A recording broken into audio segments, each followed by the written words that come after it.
Brothers and sisters of the psyche, imagine a pilgrim setting out across deserts and mountains, not in search of gold, but in search of the self. This pilgrim carries the seeds of both light and shadow within, and can only flourish when those seeds are nourished in balance. If you truly love yourself, that pilgrim does not settle for barren soil. It demands rich, fertile ground. Do not accept less than you deserve, for to do so is to deny the soul's deepest longing. The journey toward wholeness is not one marked by outward achievements or social approval, but by an inner turning, an earnest confrontation with the self that lies buried beneath layers of expectation, fear, and persona. It begins not with pride, but with humility. One must kneel at the altar of their own being and begin the difficult, often painful work of seeing themselves clearly, not as they wish to be, not as others see them, but as they truly are. To love oneself in the truest sense is to respect this process, to hold space for it, and to refuse anything that dishonors it. There exists in every person an image, a silent blueprint of their potential, a wholeness that beckons from within. This is not the ego's fantasy of perfection, but the self's quiet demand for integration. When we betray this image by settling for less than we inwardly sense we are meant for, we participate in a kind of self-sabotage. We fracture the soul's integrity, we trade the sacred for the comfortable, the authentic for the familiar, and the cost is immense. We lose our vitality, we lose our center. Most people live in fragments. Their energies are divided between what they truly feel and what they are told to feel, between their dreams and their duties, between who they are and who they perform. This fragmentation creates an inner tension, an unease that never fully subsides. And yet few ever stop to consider that such a condition is not inevitable, it is chosen. To accept less than you deserve is to reinforce that division. It is to tell the deepest parts of yourself, you do not matter, but those parts do not die quietly. They revolt in dreams, in sudden sadness, in quiet despair. They resist. Individuation, the slow emergence of the whole person, requires an act of profound self-respect. It asks one to become faithful to their own experience.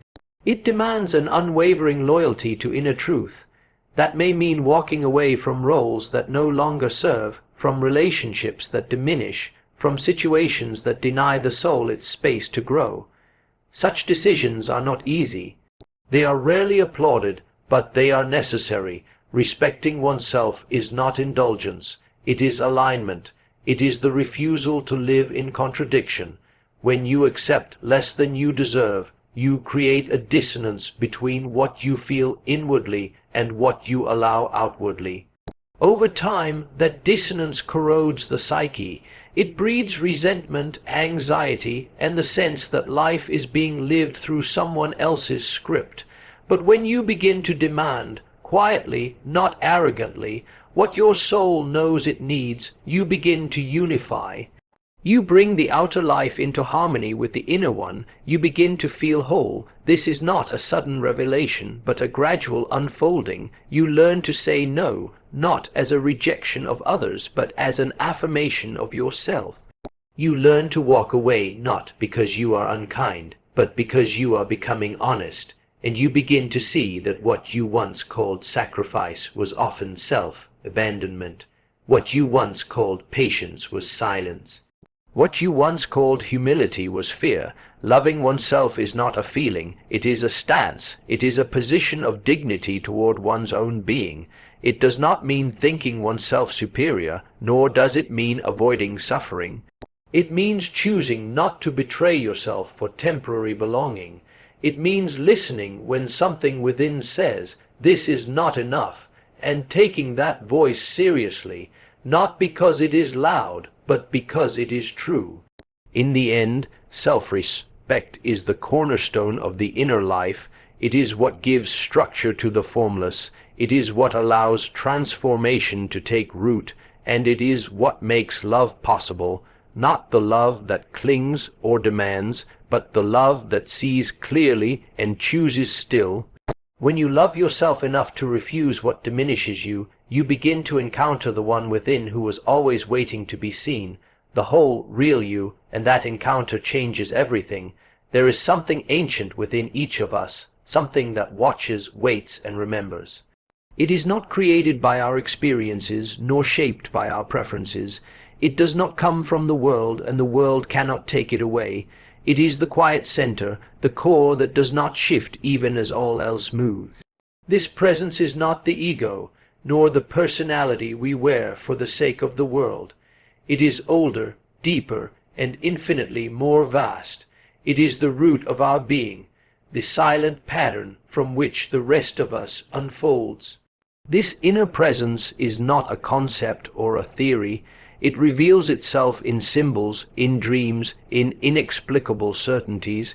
It appears in moments when the outer self is quieted, when the noise of ambition, comparison, and fear has momentarily subsided. Then, like a figure emerging from mist, it steps forward. It is the truth beneath the stories we tell ourselves, the map beneath the roads we've built, and when it speaks, it does not persuade. It simply is. We feel it in the marrow, not in the mind, but though it is ever present, it is often hidden. The structures of society, the pressures of conformity, the wounds of early life, all these veil this inner image. We are taught to mistrust it. We are told to become someone else, to earn our worth, to silence our instincts, and so we forget. We live on the surface of ourselves, reacting to life like leaves tossed by wind, while the roots go ignored. Yet the deeper self does not abandon us. It waits in silence, not with resentment, but with unwavering patience. It is never gone, only covered. There comes a moment, however, when the false life begins to crumble. It may be prompted by loss, betrayal, disillusionment, those sharp turns that pierce the ego's defenses. In such moments, what we thought was solid begins to dissolve. We can no longer maintain the performance. And beneath the debris of our former selves something stirs. It is not new, though it feels unfamiliar. It is the true self, long buried, now rising to the surface, not with violence but with gravity. This self is not an ideal. It is not perfect nor polished. It includes all that we are, the shadow as much as the light. It does not flatter the ego. In fact, it often challenges it, but it brings with it a sense of rightness, of being aligned with something essential. We may not understand it in words, but we feel it when we are near it, a kind of clarity, a deep stillness, an inner yes. In its presence we no longer seek approval. We no longer chase after roles that drain us. We no longer tolerate what diminishes us, not out of pride, but because we are no longer willing to betray what is most sacred. The emergence of this self is not a single event, but a continuous unfolding. It reveals itself layer by layer as we become willing to release the masks we have worn. Sometimes we resist, for the masks are familiar, and the unfamiliar frightens us, but in truth the masks have never fit. They have only numbed the discomfort of not living our truth. When we finally begin to listen, deeply, honestly, we start to notice the subtle guidance that has always been there, the pull towards certain paths, the unease in certain situations, the inner resistance to falsehood. These are not accidents, they are signals, signs that the deeper self is speaking. Living in alignment with this inner presence does not mean an end to suffering, but it does mean the end of needless suffering, the kind that comes from pretending, from suppressing, from settling. When we begin to heed the voice within, our choices change. We stop asking, what will make others accept me, and begin asking, what is true for me. That shift marks the beginning of a different kind of life, not easier, but infinitely more real. And as we move deeper into that reality, we begin to see that the true self is not merely personal. It connects us to something universal. It is not a possession, but a portal. Through it we touch the timeless. We become part of a greater unfolding, not dictated by fate, but guided by purpose, not controlled, but called. To answer that call is the work of a lifetime, But even the smallest act of authenticity, the faintest whisper of truth, carries us closer. And each time we choose it, each time we refuse to shrink, to lie, to betray ourselves, we honor that ancient presence within. We move from fragmentation toward wholeness. We do not become someone else. We become who we were all along. There comes a time in every life when the silence becomes unbearable, not the silence of the world, but the silence within, the kind that echoes after we have turned away too many times from something we did not want to face. It is a silence filled with shadows, with half-seen figures moving just beneath consciousness. These are not enemies from the outside. They are born of our own history, our pain, our fears, our forgotten selves. And though we pretend they are not there, they wait. They wait not to destroy us, but to be seen. To confront what lies beneath the surface is no ordinary task. It demands more than intelligence or willpower. It demands honesty, of a kind that cuts through illusion. The inner demons do not speak in polite language. They do not care for how we wish to see ourselves. They are raw, and they speak in symbols, in dreams, in symptoms. They rise in moments of weakness, in outbursts of anger, in depression that steals our vitality, and we are tempted always to push them away, cover them with busyness, with pleasure, with noise. But the more we suppress them, the more power they gain. We do not conquer the shadow by fighting it. That is the mistake of the unwise. To wage war against what is already part of you is to deepen your fragmentation. The shadow is not evil. It is simply the truth we have refused to accept. It is every thought we were told not to think, every desire we buried, every memory we denied. It is the part of us that was silenced to fit the world's image of what we should be. And so long as we refuse to acknowledge it, it operates behind our back, sabotaging our efforts, shaping our choices, pulling us into repetition. But when we turn toward it, when we dare to look with steady eyes, it changes. What once appeared as a demon becomes a wounded part of the psyche, asking not for judgment, but for integration. This is not easy. There will be moments of discomfort, even despair.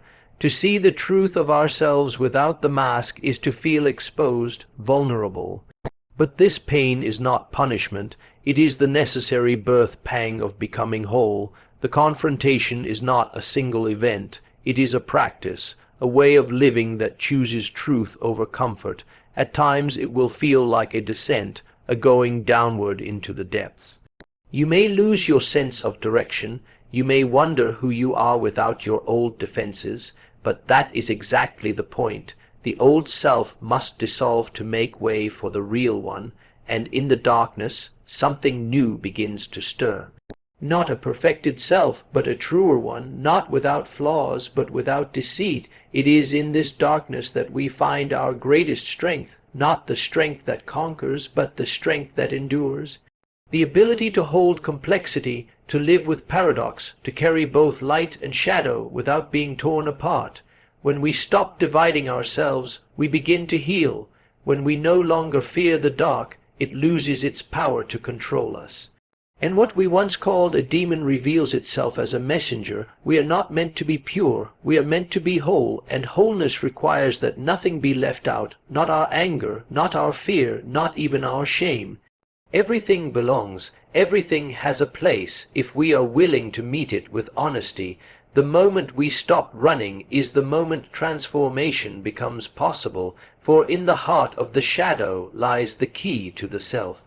The energy we waste in repression can be reclaimed and turned into creation, into clarity, into compassion.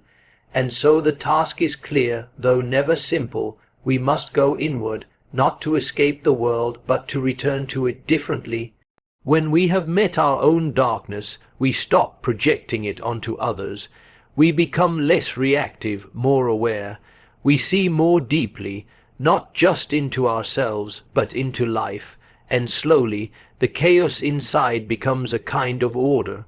Not the order of control, but the order of understanding. To confront the inner demons is not to rid ourselves of them, but to cease being their slave. It is to know them by name, to listen, to learn, and finally to lead. From this place of integration we emerge, not triumphant but grounded, not invincible but real, and that, above all, is the beginning of freedom. There are moments in life when the soul stirs, not with noise or spectacle, but with a quiet insistence, I must become myself. This is not ambition, nor pride, nor rebellion against others. It is the call of an inner necessity, a force that demands we no longer live in exile from our own center. To assert the self is not to inflate the ego, but to answer the summons of a deeper truth. It is the beginning of transcendence, not in the sense of escaping life, but of entering it fully, rooted in one's own being. The world teaches compliance. From early on, we learn to adjust, to please, to fit. We mold ourselves to be acceptable, cutting away what does not serve the image. We silence what is inconvenient. We disown our deeper impulses, and yet the self remains intact, though buried. Like a flame smothered under ash, it waits, not to be imposed upon others, but to be remembered by us. When we finally begin to listen, the journey inward becomes inevitable. To assert the self is not loud. It does not require shouting or conquering. It may appear on the surface as a quiet refusal, a decision not to remain where one is diminished, not to speak words that betray the heart, not to agree to what violates the soul. These small acts are not small at all. They are thresholds. They mark the beginning of a new orientation, where one's compass is no longer external, but deeply, fiercely internal. But the path is not without cost. To claim the self is to risk misunderstanding. It is to risk solitude. The roles that once provided safety may fall away. The familiar may turn hostile. And yet, if one does not take that risk, one pays a greater price. The slow erosion of vitality, the quiet despair of a life unlived. The self cannot thrive in false soil. It demands depth. It requires truth. What is often called selfishness is, in many cases, simply the first trembling step toward wholeness. For too long we have mistaken silence for virtue, repression for morality. We have honored the mask and forgotten the face beneath. But to assert the self is not to abandon others. It is to stop abandoning oneself. From that restored center, one becomes capable of deeper connection, of authentic presence. Without it, all our giving is poisoned by resentment, all our goodness shadowed by hollowness. There is a kind of sacred defiance in this process, not against others, but against falseness. It is the defiance of the soul refusing to live in pieces. One does not need to destroy anything to be free. One only needs to stop lying, and the moment one ceases to lie to themselves most of all, a quiet power begins to return. This is not power over others, but the power to be. The strength to inhabit one's own life without apology. Transcendence in its truest form is not the escape from reality, but its full embrace, and this embrace is only possible when we come as we are, not as we wish to be seen, but as we are known within. When we live aligned with that inner knowing, our actions gain clarity. We stop reacting. We begin to respond. We no longer chase affirmation, because we have become rooted in something deeper than praise. The outer world may shift, but the inner world holds steady. This is what it means to live with integrity, not in the moral sense alone, but in the literal sense, to live as an integrated whole. No longer fractured by the tension between persona and truth, no longer pulled apart by the fear of disapproval. We begin to walk differently, not above others, but beside them, anchored in the quiet dignity of someone who has met themselves and survived. To assert oneself truly and cleanly is an act of devotion, not to the ego, but to the mystery that breathes within us. It is a kind of inner bowing, a reverence for the life that longs to be lived through us. And in that reverence something begins to shift. We stop asking, "Who should I be?" and begin asking, "Who am I?" beneath all this forgetting. The journey is long and often uncertain. There will be fear, there will be doubt, but with each act of self-honesty, with each moment of courageous alignment, we transcend the trivial and draw nearer to the essential. We become less concerned with outcomes, more concerned with presence, less desperate to be accepted, more committed to being whole, and in the end we do not rise above life, we rise within it, rooted, real, and finally at home.